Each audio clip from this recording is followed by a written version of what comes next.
Several months ago, I released a video about the long-defunct restaurant chain, The Red Barn. As part of that video, I explored the chain's existence in the Washington, D.C. area, primarily in Maryland and where I live in Virginia. Usually when I scout real-world locations, I first visit Google Maps to explore the street view. In most cases, it's not worth the drive if the building no longer exists. While researching the former Temple Hills location for Red Barn in Maryland, not only was I excited to find that the building was still standing and acting as a restaurant, but I noticed a peculiar A-frame building next door housing a Paisano's Pizza, another local restaurant chain. The building was in the Googie architectural style, which would place construction sometime between the late 1940s and early 1970s. I became really intrigued and ran a Google search for A-frame restaurants. A hit came back immediately from roadsidearchitecture.com about a late 60s chain called Heap Big Beef, and it didn't take long to find confirmation. According to that website, there are less than 15 of these structures still standing. While it's necessary to talk about the history of this very short-lived fast food chain, unlike most restaurants that we cover here in the Discontinued Food series, I'm just not that interested in the theming. What I am keen on is architecture, but also the food product that was sold herein, roast beef sandwiches.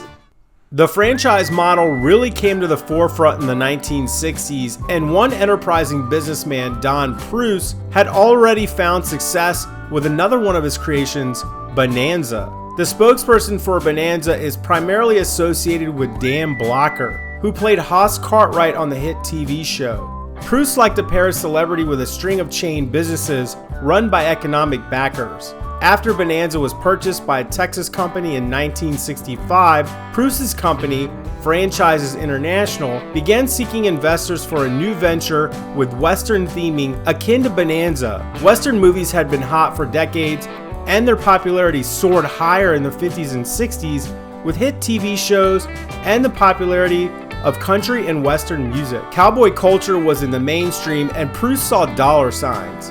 Heap Big Beef was created to take advantage of this trend and organized around a one-page menu offering up 59-cent and 99-cent giant roast beef sandwiches. Franchisees were announced, and in 1967, the first units were opened, primarily in the Midwest and Mid-Atlantic regions of the United States. But Don Pruce had his hand in too many pots, which would cause major problems between Franchises International and his financial backers. The company had overextended its capital in a very short time by attempting to franchise another 50-plus business concepts. However, F1's sales tactics directly conflicted with City Investing Co., their primary backer. The situation got so bad that Pruce and other senior staff resigned from Franchises International, and in 1969, Heap Big Beef restaurants began to close. Within 2 years, all of Heap Big Beef operations would cease to exist. According to my research, the total number of restaurants never reached 70 units. But aside from the inner corporate turmoil, the restaurant theme was equally problematic. The entire concept was based on derogatory Native American stereotypes. It lumped all tribal groups under the umbrella term Indian and used simple slang to describe menu items. And by the early 1970s, the popularity of Westerns began to decline, with audiences becoming less interested in the genre. This ultimately led to a decrease in production and interest in Western films. But the subcategory of roast beef sandwich-based restaurant chains piques my interest. I only know of 3 that remain in existence: Arby's, Roy Rogers, and Rax. Once a dominant player, Rax is down to just a handful of locations. Roy Rogers is climbing back after its near-death Hardee's-induced extinction event, with Arby's being the dominant of the bunch. But first, let's take a drive to Southern Maryland. Alright, I made my way up to Temple Hill, Maryland, which is just over the bridge into Maryland from where I live in Virginia. And again, I'm not as curious about the restaurant itself because it feels like it was a bit of a cash grab in a time where franchising was sort of all the rage. But the building architecture is really cool. It's got a really cool mid-century modern design. It's my understanding it was supposed to be in the style of like a teepee or a wigwam. I don't really get that vibe from it. To me, it actually looks more like a ski chalet. I just thought it was a really cool building style, and I wanted to come out to this location in person. We still have the Red Barn that we can check out right next door. So let's go check it out.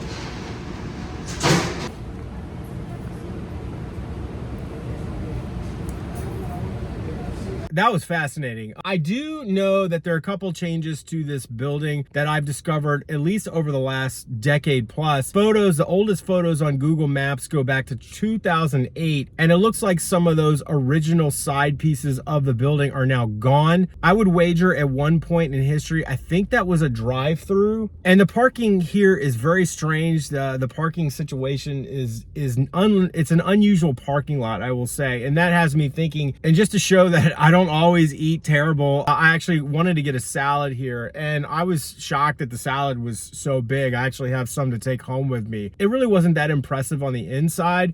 I have a feeling that, like the Red Barn next door, the ceilings probably were originally vaulted. However, in modern construction, they have lowered the ceilings and it seems to be acoustic tile. I also popped my head into the Red Barn next door, and unlike the building in Alexandria that still has a vaulted ceiling, this restaurant, this chicken and waffles restaurant, now has the same type of ceiling. And if you've ever been in a vaulted restaurant or a restaurant that doesn't have acoustic tiles, they're very loud. If you've ever been to a Chipotle, you know exactly what I'm talking about. While I was eating lunch, I shared my photos to the Red Barn group page on Facebook. A lifelong resident notified me that both buildings were built back to back in the same year, sometime in 1968 or 1969, and the Heap Big Beef closed after only 1 year of operation. The Red Barn lasted until the mid-70s. I wonder if it was the same franchisee for both restaurants.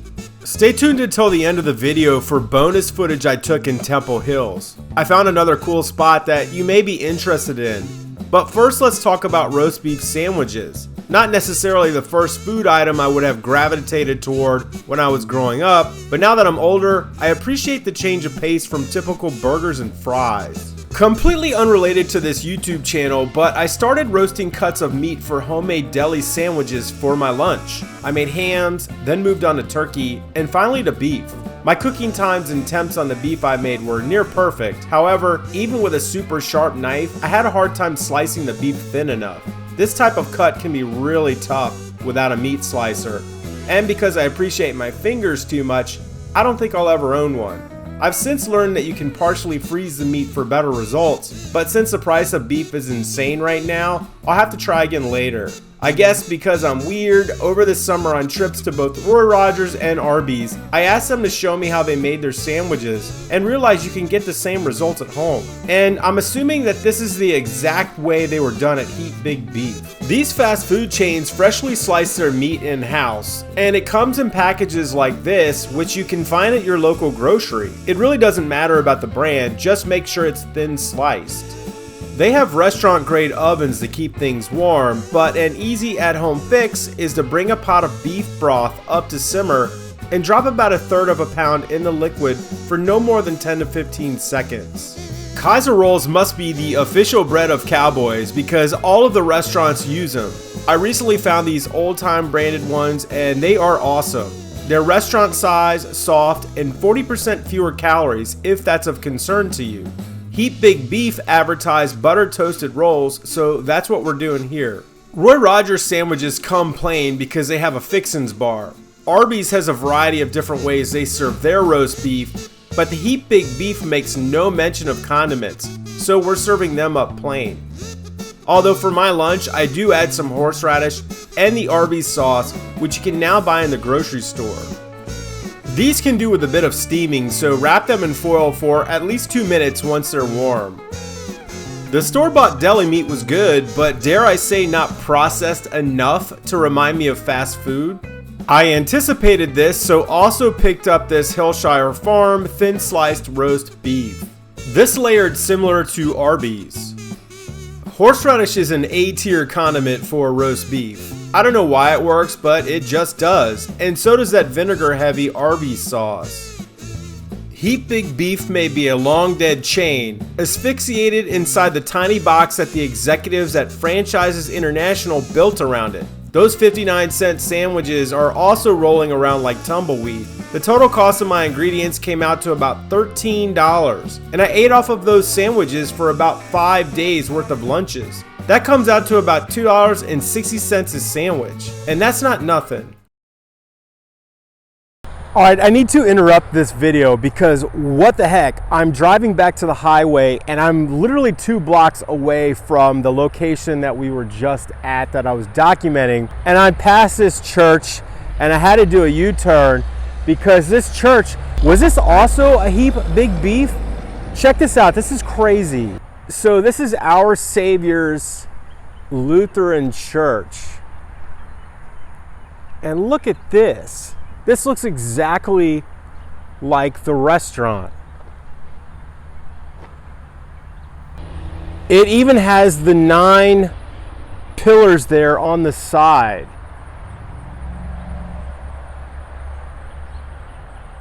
It's conceivable that this building or structure turned into a church sometime in the late 70s, early 80s, when the chain went out of existence. But this is wild. And check out the weird entrance to the parking lot. It's one way and it wraps around like a drive-through.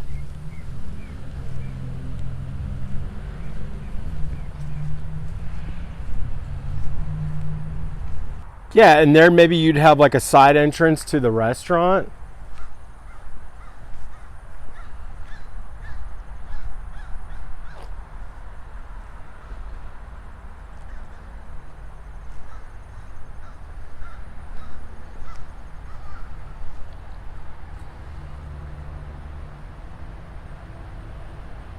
I mean, obviously it's been remodeled to be a church, but this would make sense. You would pull through here and then loop around and pick up your food through the side window over here.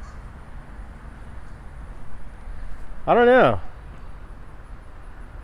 You know, the sign there says 1959, but somehow that just doesn't quite seem right to me. I don't know. The challenge with doing this chain is I can't find any records of all the locations, and it's known to have had maybe as high as 60 different locations around parts of the East Coast, the Midwest, Upper Midwest, but we don't really have an extensive record, as far as I can tell, of all the different locations. Perhaps this was a franchise owner that built 2 pretty close together. I mean, really close together, within like 0.3 of a mile. It's possible. I'm not ruling it out, but I just thought it was a cool location.